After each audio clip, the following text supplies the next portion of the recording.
More rain is expected to lash the Western Cape. The downpours have already claimed 2 lives. For an update on the situation, I'm now joined by eNCA senior reporter Ayesha Ismail. Ayesha, just give us an update on how it's looking there. Have you been able to speak to people who have been affected by the floods?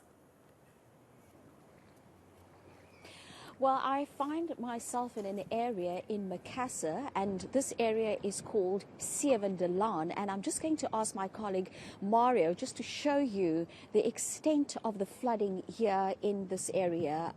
As you can see, people's shacks are flooded. A lot of people here have left the area to go and stay with friends and relatives. And they've been telling me, those who have remained, that they've been living in this water since Wednesday, since the heavy rains started. At the moment, we have the gift of the givers on site, busy feeding people. But having spoken to some of the people, they did not want to speak to me on camera, and for a variety of reasons. And some of them were saying that they acknowledge that these houses have been built here illegally, and they don't want to be identified on camera. But I'm now joined by the councillor, Peter Halfrich. You are the councillor for this area. How do you deal with this extent of flooding? Well, I have to tell you, we cannot do it alone. We have had assistance from the City of Cape Town Disaster Risk Management.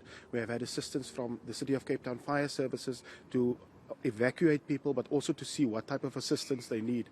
But I have to tell you that NGOs, churches, and the community have all come together and have given us their support to try and assist these residents. The few that remain behind have also been given the option to say, we've got a church available for you to go and live in.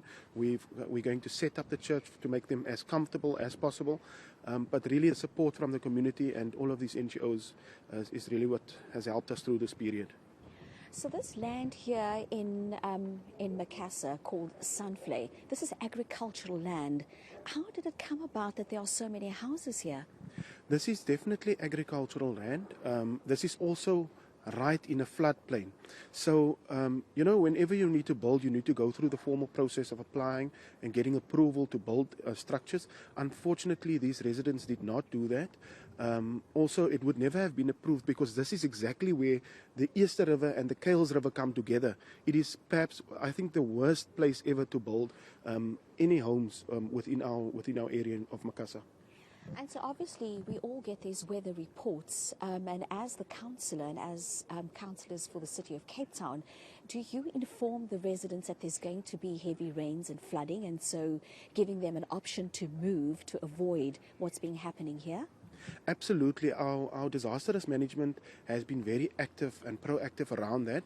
We face this every year.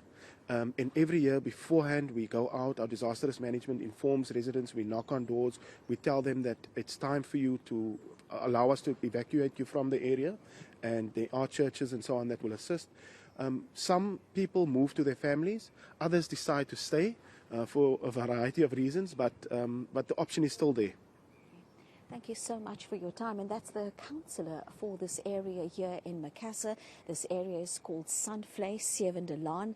And we're going to still move around to other areas as well. I mean, it's you can see the sun is out, but more rain is expected overnight, so we can expect more flooding. But it's also going to take a long time.